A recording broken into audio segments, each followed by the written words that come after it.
시편 119편 33절 여호와여 주의 율례들의 도를 내게 가르치소서. 내가 끝까지 지키리이다. 나로 하여금 깨닫게 하여 주소서. 내가 주의 법을 준행하며 전심으로 지키리이다. 나로 하여금 주의 계명들의 길로 행하게 하소서. 내가 이를 즐거워함이니이다. 내 마음을 주의 증거들에게 향하게 하시고 탐욕으로 향하지 말게 하소서. 내 눈을 돌이켜 허탄한 것을 보지 말게 하시고 주의 길에서 나를 살아나게 하소서. 주를 경외하는 주의 말씀을 주의 종에게 세우소서. 내가 두려워하는 비방을 내게서 떠나게 하소서. 주의 규례들은 선하심이니이다. 내가 주의 법도들을 사모하여 싸우니 주의 의로 나를 살아나게 하소서. 아멘. 시편 119편은 아크로스틱 시라고 이야기합니다. 무슨 말이냐면 아크로스틱 시는 우리 말로 하면 삼행시 비슷한 거예요. 운을 띄우면 그 이름을라든가 난 단어를 가지고 운을 띄우면 그 운대로 이제 그 시를 쓰는 거지요. 옛날 그 선비들이 술을 먹고 음주 가무를 즐기면서 운을 띄우고 시를 쓴 것과 마찬가지입니다. 이처럼 시편 119편은 이 히브리 단어 24단어를 가지고 운을 띄워서 이제 각 단어 알파벳대로 하나님 앞에 교훈시를 쓴 것이 시편 119편입니다. 오늘 우리가 읽은 본문은 33절 말씀이니까 여섯 번째 단어인 다섯 번째인가요? 해라는 단어, 영어로 알파벳 H에 해당합니다. 해라는 단어를 알파벳을 중심으로 해서 쓴 교훈시입니다. 본문에 보면 주의 33절에 주의 율례들의 도를 나에게 가르쳐달라. 율례가 나옵니다. 주의 규례 34절에 34절에 주의 법, 35절에 주의 계명들, 주의 율례와 주의 계명과 주의 법 이런 것들을 가지고 살겠다 그렇게 이야기하면서 오늘 본문 36절에 보니까 내 마음을 주의 증거들에게 향하게 하시고 탐욕으로 향하지 말게 하소서. 그런 말씀이 있습니다. 내 마음을 탐욕으로부터 거부하게 해달라고 그렇게 이야기하는 거죠. 하나님 앞에 고백하고 있습니다. 여러분, 마음의 상태에 따라서 우리의 삶의 모습이 달라집니다. 마음을 하나님 앞에 지배하게 해달라고 이제 고백하는 거죠. 마음은 뭔가요? 한자로 마음 심자를 써서 마음이 위치하는 장기를 심장이라고 하고 있습니다.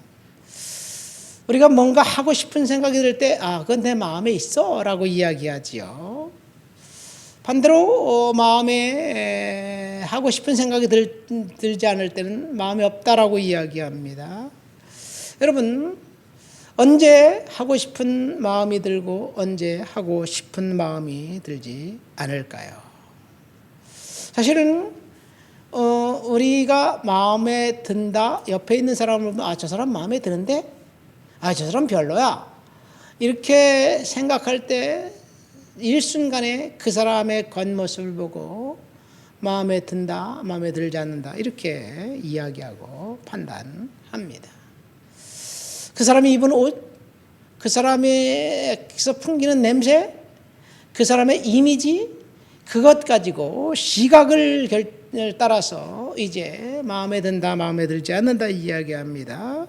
그래서 35절 말씀에 보면 36절, 37절에 보면 내 눈을 돌이켜 허탄한 것을 보지 말게 하소서라고 시인이 이제 하나님 앞에 고백하는 것을 볼 수 있어요. 그래서 오늘 아침에는 저와 여러분들에게 두 가지를 하나님이 교훈을 주십니다. 첫 번째, 우리의 마음을 탐욕으로부터 멀어지게 해달라고 시인이 기도했던 것처럼 오늘 내 마음을 주님 앞에 이제 고백하는 거예요. 내 마음의 상태를 하나님 앞에 점검해 보고 내 눈의 상태를 하나님 앞에 점검해 보면서 오늘도 믿음으로 살아가야 될 줄 믿습니다. 내 마음의 상태에 따라서 내 행동이 결정이 됩니다. 내가 마음의 상태가 기분이 나쁘면 괜히 상대방에게 짜증을 내기도 하고, 내 마음의 상태가 괜찮으면 뭐 상대방이 한 것도 없는데 괜히 기분이 좋고, 그리고 상대방이 호의를 베풀어 줍니다. 여러분, 종잡을 수 없는 것이 인간의 마음이에요. 그런가요? 우리의 마음을 내가 컨트롤할 수 있을까요? 아니면 없을까요? 여러분, 마음을 컨트롤한다면 그 사람은 인격이 수련된 사람이 아닌가 생각됩니다. 반대로 내 마음은 내 것인데 내가 컨트롤할 수 없고 마음 가는 대로 함부로 행동하고 말하고 그렇다면 여러분, 그것은 자신의 인격을 거기에 담아 있는 거죠. 이제 마음을 영어로 하트라고 하기도 하지만 마인드라고 하기도 합니다. 그래서 마음을 컨트롤하는 걸 마인드 컨트롤이라고 그러잖아요. 마인드는 마음입니다. 생각이라는 뜻도 있습니다.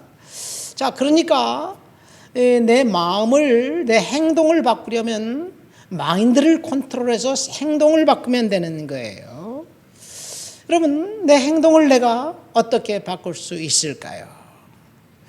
마음과 생각을 따로 떼어놓고 생각하니까 이제 수십 가지 생각이 드는데 그 수십 가지 생각이 드는 것 중에 내가 하나를 선택하는 것, 이것이 순식간이지만 그것이 마인드 컨트롤이 아닐까 생각합니다. 여러분, 우리는 자연적으로 부정적인 생각이 먼저 들죠. 그렇죠. 그래서 부정적인 생각이 먼저 들고 부정적인 행동이 이제 그 다음에 따라 나오게 되어 있습니다. 그러니까 사실은 중요한 것은 우리의 행동을 바꾸려면 마음을 바꿔야 되는데, 생각을 바꿔야 되는데, 이 생각을 부정적인 생각이 아니라 긍정적인 생각으로 바꾸는 연습을 한다면 우리가 하나님 앞에서 축복된 인생을 살아갈 수 있지 않을까 생각됩니다. 오늘 시인은 내 마음을 탐욕으로부터 멀어지게 해달라고 고백하고 있는 거예요. 여러분, 우리의 마음을 하나님 앞에 탐욕으로부터 멀어지게 하려면 사실은 우리의 마음속에 무엇을 담아놔야 되느냐에 따라서 다르는 거예요. 마음속에 시인은 하나님의 말씀을 가득가득 담아놓고 그러면서 주의 증거들이 나를 지배할 때 하게 하시고 탐욕이 내 마음에 이제 접근하지 못하도록 도와주십시오. 그렇게 이야기하면서 하나님 앞에 고백한 겁니다. 여러분, 마음에서부터 시작된 생각이 이 생각을 체계화시켜놓은 것이 사실은 사상이에요. 사상. 이 사상은 구체적인 생각이지요. 이 구체적인 생각, 이 사상에서 사람들의 신념이 이제 생기는 겁니다. 그리고 이 구체적인 사상, 생각과 신념은 사실은 학교에서 배우는 거예요. 아이들에게 교육 철학을 통해서 뭔가 특별한 인간을 만들기 위해서 이 의도적으로 아이들을 어렸을 때부터 가르치는 것이 학교 교육입니다. 이 사상이라는 것이 무서워요. 지금 우리나라가 좌우 개념이 쫙 갈려갖고 너무나 아주 극명하게 대립되면서 너무너무 차이가 나요. 너무너무 달라요. 어떻게 그렇게 다를 수가 있는지 모르겠어요. 이것이 사상의 문제입니다. 사실은 이 주사파들 대학에서 북한의 그 김일성의 어록을 가지고 공부를 하다 보니까 공산주의 사상이 남한에 살고 있으면서 똘똘 뭉쳐 있는 거예요. 주사파 사상을 갖고 있으니까 그런 사상이 신념이 되어서 그런 행동이 나올 수밖에 없는 거예요. 반대도 마찬가지입니다. 어쨌든 간에 신념을 따라서 사람들이 행동하고 살아가는데 그 신념 체계 속에 하나님의 말씀이 자리 잡고 있다면 정의와 거짓을 거부하고 진리를 따라 살아가는 사람이 되지만, 거짓된 신념이 우리를 지배하고 있다면 그 신념에 따라서 괴물도 될 수 있다는 거예요. 이 북한에서 어린아이 타고 와서 아이들에게 음식을 주면서 뭘 주면 이거 누가 줬니? 어버이 수령이 줬다고 그렇게 어렸을 때부터 가르치잖아요. 그런데 그러니까 아이들이 어버이 수령에게 충성을 하는 아이로 커나가는 거예요.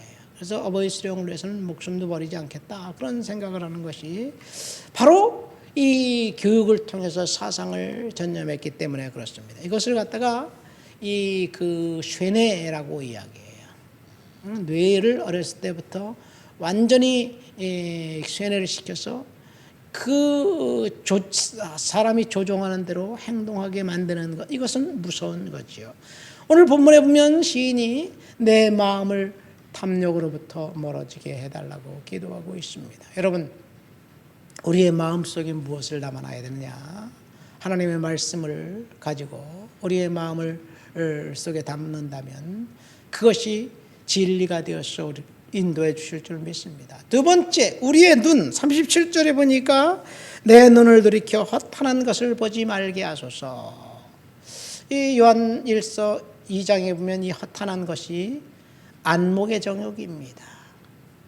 안목의 정욕에 따라 살지 않게 해달라고 이 시인이 고백하는 거예요. 우리가 눈으로 보는 것대로 사실은 이 행동이 나오게 돼 있어요. 우리의 눈이 먼저 무엇을 보게 됩니까? 특별히 남성들은 시각적인 동물이라 그러잖아요. 눈에 보이는 것에 따라서 지배를 받아요. 앞에 근사한 여성이 지나가면 보게 돼 있어요. 자동으로 보게 돼 있어요. 그러나 시인이 오늘 말씀을 통해서 내 눈을 돌이켜 허탄한 것을 보지 말게 하소서. 주의 길에서 떠나지 않고 주의 길에서 살게 하소서. 내 눈은 하나님의 말씀만 바라보며 살겠다는 이야기입니다. 오늘 시편 119편 말씀을 통해서 저와 여러분들의 마음과 눈을 하나님의 말씀에 두고 은혜 가운데 그렇게 살아가시게 되시기를 예수님의 이름으로 축원드립니다. 하나님 아버지 감사합니다. 시인의 고백처럼 우리의 마음과 우리의 생각 속에 하나님의 은혜가 있게 도와주시고 하나님의 능력이 나타나도록 주여 도와주시옵소서. 성령님 만져 주옵소서. 권능으로 채워 주옵소서. 능력으로 덧입혀 주옵소서. 말씀으로 사로잡아 주옵소서. 오늘도 나의 마음을 주님 앞에 올려드립니다. 예수님의 이름으로 기도합니다. 아멘.